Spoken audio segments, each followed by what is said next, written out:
Lagay ng ekonomiya, kalakalan, negosyo at iba pa. Atin ang alamin dito sa Ang Pilipinas Ngayon. Magandang araw. Narito na po ang balitang negosyo at kalakalan. Lumago ng 7.7% ang domestic liquidity o M3 ng bansa noong Nobyembre ayon sa paunang datos ng Bangko Sentral ng Pilipinas o BSP.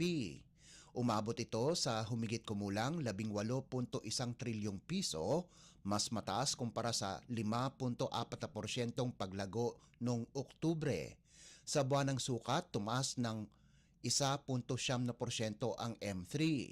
Pumalo naman sa 10.8% ang pagtaas ng domestic claims mula sa 10% noong nakarang buwan. Ang mga pautang sa pribadong sektor ay lumago ng 11.7% habang ang net claims sa pamahalaan ay tumaas ng 10.2% dulot ng patuloy na pangungutang ng national government. Samantala, tumaas ng 10.8% ang net foreign assets o NFA sa piso, subalit bumaba ang NFA ng mga bangko dahil sa pagtaas ng kanilang bayaring utang. Tiniyak ng BSP na patuloy nilang babantayan ang domestic liquidity upang masiguro ang katatagan ng presyo at pinansyal na sistema ng bansa. Lagay ng ekonomiya, kalakalan, negosyo at iba pa. Atin ang alamin dito sa Ang Pilipinas Ngayon. Ipinagmalaki ni Finance Secretary Ralph Recto ang natamong 3.2% unemployment rate para sa buwan ng Nobyembre taong 2024. Ito na ang pangalawang pinakamababang naitalang unemployment rate simula pa noong 2023. Ginawa ni Recto ang pahayag kasunod ng naitalang 49.5 milyon na mga Pilipino na may trabaho, mas mataas sa 48.2 milyon noong Oktubre 2024. Ayon kay Recto, ang lalong gumaganda at lumalakas na labor market ng bansa ay testamento ng pagsisikap ng gobyerno na hindi lang mas maraming trabaho, bagkus kalidad na trabaho para sa mga Pilipino. Anya, dahil sa patuloy na pagbaba ng inflation rate at paglago ng ekonomiya, inaasahan na mas maraming magbubukas na oportunidad sa ating mga kababayan. Tiniyak ng kalihim na hindi titigil ang administrasyon ni Pangulong Ferdinand R. Marcos Jr. na pagandahin ang economic landscape at buhay ng mga mamamayan. Dagdag nito, gamit ang iba't ibang estratehiya upang masustine ang masiglang labor market ng bansa. Lagay ng ekonomiya, kalakalan, negosyo at iba pa. Atin ang alamin dito sa Ang Pilipinas Ngayon.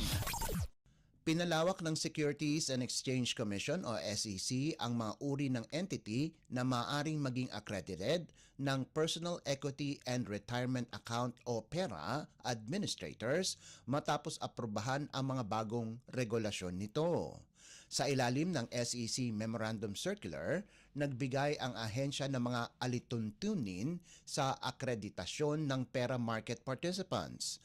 Kabilang dito ang pagdadagdag sa mga maaaring mag-qualify tulad ng securities brokers, investment houses at investment company advisors o fund managers. Sa ilalim ng bagong regulasyon, inaprubahan ng Commission and Bank ang aplikasyon ng Dragonfly Securities bilang isang pera administrator, ngunit kinakailangan pang kumpletuhin ng kumpanya ang ilang natitirang rekisitos. Ayon kay SEC Chairperson Emilio Aquino, ito ay upang kilalanin ang potensyal ng ating pension system at palawakin ang partisipasyon ng publiko sa paglikha ng corporate value at palakasin ang ating capital market. Dagdag pa niya, ito ay isang mahalagang hakbang upang bigyang kapangyarihan ang mga Pilipino na tiyakin ang kanilang pinansyal na kinabukasan habang pinapagaan ang fiscal pressures sa gobyerno sa mahabang panahon. Ang pera ay isang voluntaryong retirement savings program na bukas sa publiko bilang dagdag sa kasalukuyang retirement benefits mula sa Social Security System o SSS, Government Service Insurance System o GSIS at mga employer-sponsored plans. Itinatag sa ilalim ng Republic Act No. 9505 o ang PERA Act of 2008, nag-aalok ang programa ng mga benepisyo sa buwis na hindi makikita sa ibang retirement investment products upang hikayatin ang mga Pilipino na mag-ipon para sa kanilang kinabukasan.